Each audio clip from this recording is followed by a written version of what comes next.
غزوہ خندق کے موقع پر جب 17 دن تک مشرکین نے محاصرہ رکھا مدینہ منورہ کا،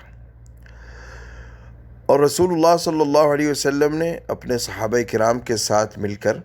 حضرت سلمان فارسی رضی اللہ تعالیٰ عنہ کے مشورے سے جو خندق کھودی تھی، تو وہ خندق جو تھی وہ اتنی گہری اور چوڑی تھی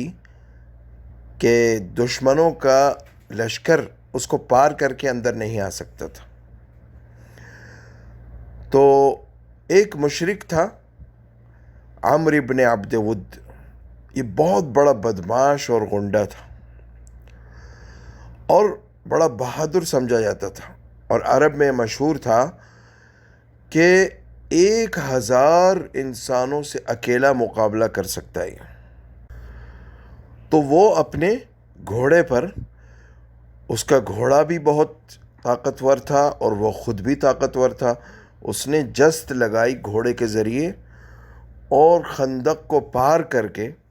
پھلانگ کر اس طرف آ گیا مسلمانوں کے لشکر کی طرف، اور للکارنے لگا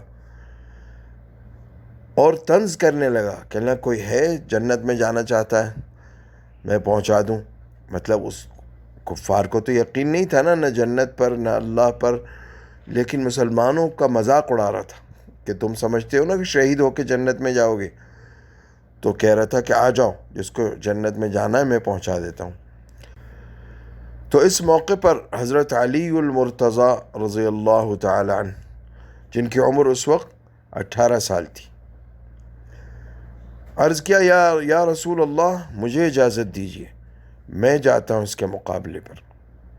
اللہ کے نبی صلی اللہ علیہ وسلم نے فرمایا انہو عمرو بن ود، فرمایا کہ اے علی، جانتے ہو یہ عمرو ابن ود ہے، مقابلہ کر لو گے؟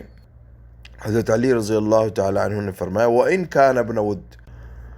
اگر یہ ابن ود ہے تو بھی میں اس کا انشاءاللہ تعالی مقابلہ کر لوں گا۔ اللہ کے نبی صلی اللہ علیہ وسلم نے دعا دی اور حضرت علی رضی اللہ تعالی عنہ کو تلوار عطا فرمائی۔ حضرت علی رضی اللہ تعالی عنہ آگے گئے، تو کیونکہ حضرت علی رضی اللہ تعالیٰ عنہ نے بھی جنگی لباس پہنا ہوا تھا اور عمرو بن ود نے بھی، تو عمرو بن ود نے پوچھا کہ تم کون ہو؟ حضرت علی رضی اللہ تعالیٰ نے فرمایا کہ میں علی ابن ابی طالب ہوں۔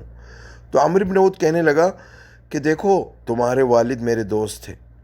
اور میں نہیں چاہتا کہ ان کا بیٹا میرے ہاتھوں مارا جائے۔ تو حضرت علی رضی اللہ تعالیٰ عنہ نے فرمایا وَلَكِنِّي أُحِبُّ وَاللَّهِ أَنْ أَقْتُلَكَ، فرمایا کہ میں تو یہ پسند کرتا ہوں کہ تو میرے ہاتھوں مارا جائے، کیونکہ باپ کا دوست یا کوئی اور تعلق ہم نہیں جانتے، ہم تو یہ جانتے ہیں کہ تو اللہ کا دشمن ہے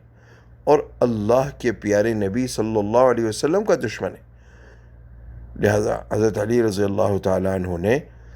اس کو للکارا تو وہ گھوڑے سے چھلانگ لگا کر نیچے آ گیا۔ حضرت علی رضی اللہ تعالیٰ عنہ کا ہمیشہ سے یہ ان کی عادت تھی کہ وہ پہلے دشمن کو وار کرنے کا موقع دیتے تھے، تاکہ کوئی یہ نہ کہہ سکے کہ اس کو تو موقع ہی نہیں ملا۔ تو فرمایا کہ کر حملہ تو، اس نے جب وار کیا تو واقعی اس کا وار اتنا طاقتور تھا کہ حضرت علی رضی اللہ تعالیٰ عنہ نے ڈھال پر روکا تو وہ ڈھال مڑ گئی۔ پھر اس کے بعد شیر خدا حضرت علی المرتضیٰ رضی اللہ تعالیٰ عنہ نے جو تلوار سے وار کیا تو ایک ہی وار میں اس کی دونوں ٹانگیں کاٹ دیں، گاجر مولی کی طرح کاٹ کے پھینک دیا اس کافر کو۔ اور حضرت علی رضی اللہ تعالیٰ عنہ نے اس کے بعد نعرہ تکبیر لگایا، اللہ اکبر، اور تمام صحابہ سمجھ گئے کہ ابن ود کا کام تمام ہو گیا، اور تمام صحابہ نے زوردار نعرہ لگایا، اللہ اکبر۔ 1500 کے قریب صحابہ تھے، مدینے کے پہاڑ گونج اٹھے اس نعرے سے۔ تو جب وہ مردود مر گیا تو وہاں سے پھر حضرت علی المرتضیٰ رضی اللہ تعالیٰ عنہ واپس سرکار دو عالم صلی اللہ علیہ وسلم کی طرف آئے اور یہ اشعار پڑھتے ہوئے آئے۔ عمرو بن ود کے بارے میں یہ اشعار پڑھے، فرمایا عبد الحجارة من سفاهة رأيه وعبدت رب محمد بصوابی، فرمایا کہ یہ